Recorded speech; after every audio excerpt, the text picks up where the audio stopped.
Hi folks, it's Reese back at Talking to Turf TV. This is your instant match reaction to, well, a game of two halves. And usually when you say a game of two halves, you're talking about one incredible half in a good way, and then what one half that's not so good. And today we're talking about one that was relatively good in the first half. I mean, Burnley arguably could have scored 2 or 3 times, and we matched Chelsea in terms of sort of tactical awareness. Everybody stuck to their jobs, and we were very structured in our defending. Nick Pope didn't even have to make what you'd consider to be a meaningful save in the first half, or actually, even though the scoreline suggests otherwise, and it ended up being very one-sided. Nick Pope hardly got dirty at any stage in the game, but first half everybody was on task, and on another day, had Burnley been more clinical with our chances, it could have been a very different story at half time. And whilst I'm never going to sit on here because I'm a big loyal Burnley fan and I love the club, so I'm never going to insult players for insult's sake, and I'm never going to launch personal attacks on players. But you've got to say that Dwight Montney unfortunately was absolutely shit, to be honest. It's shy. The one where Mendy came out and missed the punch and punched it right into his path. What appeared to be an open goal with an absolute guilty chance, and the defence pass that set Neil away, Dwight Neil away with all his man to beat in order to get a clear shot on goal, where Dwight just absolutely thoroughly run out of steam, and you know, you have to wonder would a confident Neil or a player who was really at the peak of his powers believing in himself. It was a bit embarrassing for Dwight how he just let the defender regain his composure and get around him, and that just emphasises the sort of performance levels that we've been seeing from him really for many weeks. And despite the fact that Burnley gave a great account of themselves in the first half, and we could be happy to go in at 0-0, you really did get the sense that we were aided and abetted somewhat by Chelsea playing within themselves in the first half, and you always had the sense that Chelsea, that Burnley perhaps played towards the peak of our powers in the first half, and that if Chelsea were to accelerate through the gears and really up the crispness and the tempo of the way that they did things, then the game could be taken out of our hands, and that you know, that Chelsea would improve to a level beyond what Burnley could. And my goodness me, that proved unfortunately to be so true. With a fantastic goal from Reece James. Straight away, 2 minutes into the second half, fantastic from Reece James. I don't know whether I'm not, you'll have to forgive me, people, because I'm not had a chance to see these goals back yet. But a great goal from Reece James. I don't know whether I could be slightly critical of Dwight, and I think it was possibly Nathan Collins failing to sort of stop the cross. But Reece James is very agile and got dancing feet, so maybe they were just mesmerised by a better player and there wasn't much that they can do. And then before we know it again, uh, sort of 4 minutes later, we concede another second where although I'm not gonna swear the player, I find it very disappointing when Connor Roberts today, like I have take such a leap on him, and it was almost a bit of a slow motion sort of shot where I almost felt like because the ball seemed to be in mid-air for so long, that Nick Pope had time to adjust his sides and possibly make some attempt to sort of intervene before the ball went into the net. And by this time, Burnley have conceded 2 goals in the opening 4 minutes of the second half and were then chasing the game. We're ragged. Our legs are still tired from Tuesday night. We're losing our shape.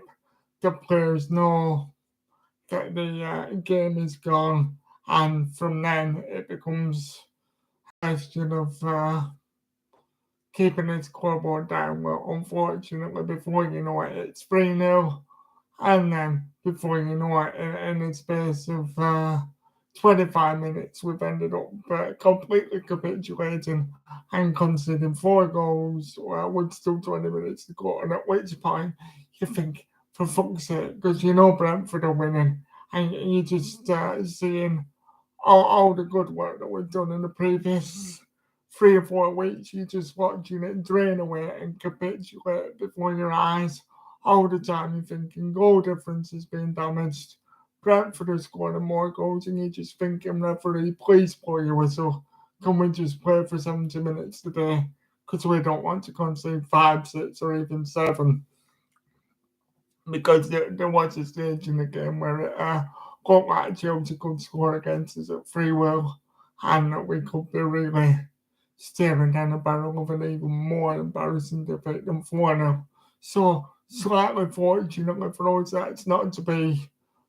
Chelsea took the foot off the gas, and Burnley got some control of the game and kept sort of playing valiantly towards them, but we've never created anything threatening in the second half. And it's like both teams called and just played out the 4-0 the way it was. So, yeah, that's 6 goals conceded in a week. 6 goals conceded all without Ben Mee on the pitch. And that's not to slight the contribution of Nathan Collins, because I think individually he's a good player, and you can definitely see his sort of physical attributes, his strength, and his composure on the ball, and his athleticism are, are definite quality attributes. But 21 years old is absolutely no age, and definitely not any age to be blooded a centre back in the Premier League when you're in the middle of a relegation battle. I do think he's going to be a great player, but I just think it's a lot of pressure on the man, and for definite, we're certainly in the last 1.5 games of sort of inevitably but very obviously missed sort of the vocal and the leading presence of Ben Mee, and it's no coincidence that we've shipped so many goals without the captain in the team, and obviously it's essential moving forward that we get Ben Mee fit and back rearing to go and ready as soon as possible, because without him we do look something of a soft touch defensively. I mean, uh, very difficult to take positives from the game in terms of individual performances. I'd say that Aaron Lennon will be my man of the match, because he was the one who orchestrated almost all the problems that we caused in the first half, given lots of skill and like threatening crosses into the box that led to most of our best moments. Uh, if you're being honest about it, it was a game that vouched for all his qualities, and his link-up play struggled to influence the game. And I can't remember him really doing one thing well. I thought he should have sort of made better contact with the one that he had cleared off the line in the first half, and he made an excellent the run that I spoke about Neil going on was brought about by sort of a cross-field defence splitting pass that, Chris Wood, for instance, would have never been able to make that. So we can see that we've got an upgrade in terms of player and Vouch, but in terms of an imposing figure and goal scoring threat, unfortunately, his opportunities and his clinical edge appears to be deserted him at the moment. And again, the same way for Corner, really. So just a very disappointing afternoon all round. You like to think that Burnley have turned a corner for the last few weeks when we've had great results, and this time last week, what what a long time 7 days can seem in football.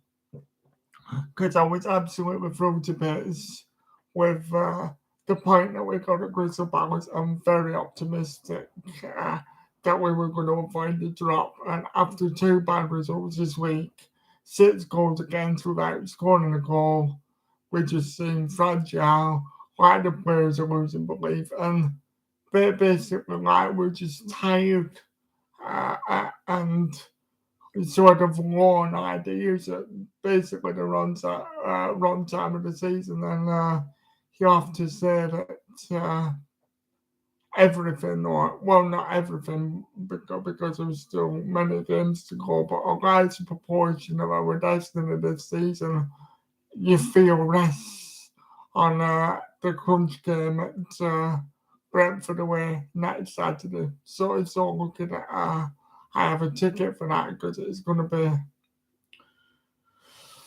I feel, definitive. We must attack the game with some freshness. We must go there to win the game because I don't think draws are going to be really very useful from now on. We must take confidence from the fact that we've already beat them at Turf Moor earlier in the season. But also, we know very well that it's unusual for Burnley to do a double over a team in a Premier League season, so we can't be counting our chickens. So we just have to get back to the training ground this week, get back to basics, and play with a fearless freedom. Because if we lose again at Brentford, you have to say that psychologically you would feel that the writing would be on the wall for the players, and you just hope that having no midweek game this midweek, and having a full week's work towards the Brentford game can do the trick. Because yeah, it's looking grim, and Dash is going to have everything on to sort of reinstill mental resolve into the players, because conceding 3 goals and what I think was 9 or 10 minutes, so losing 4 in 25 minutes has got to drain everybody's confidence. Just terrible, really, and not many positives to take from it. Not good. Chelsea are a class team, a world-class team, the best team in the world technically, but they don't usually run right and score many goals against anybody. I do believe that that's, well, it's certainly Burnley's biggest defeat of the season, and I think fairly sure in saying that it's Chelsea's biggest victory. They're not usually prolific, and Burnley usually, for all our limitations in attack, and for all we don't score many goals, and for all we struggle to put 90-minute performances together, we don't usually capitulate, and we don't usually let our heads drop in such a spectacular fashion like we did this afternoon. So we have to hope that this is just an isolated operation, a bit similar to when Blackburn earlier in the season absolutely got pasted 7-0 by Rovers, and that was the catalyst to turn the season round, and they didn't lose a game for what seemed like 3 or 4 months after that. So we've got to hope that this can sort of galvanise the players together, and that Brentford in a must-win game could be the start of a run towards the finish line where we pick up, 2 or 3 wins in quick succession again, because we know what the players are capable of, and the intensity and passion, and not just the intensity and passion, but the good football we can play, and how we can really test teams on the day. But that's twice this week where, for whatever reason, the writing has been on the wall, and we've not been taking the game. Okay, Leicester only scored with like 15 minutes left the other night, but we were hanging on for a draw. And today, we conceded 2 goals so quickly. And the writing was on the wall. Like, the secret is, when you concede a goal, for the next 5-10 minutes, don't concentrate on going forward and stick in the game. Don't make any errors. Don't surrender possession. Don't be, letting your man run off you and things like that. And unfortunately, we've failed on all of those fronts, and the players owe themselves a better performance next week.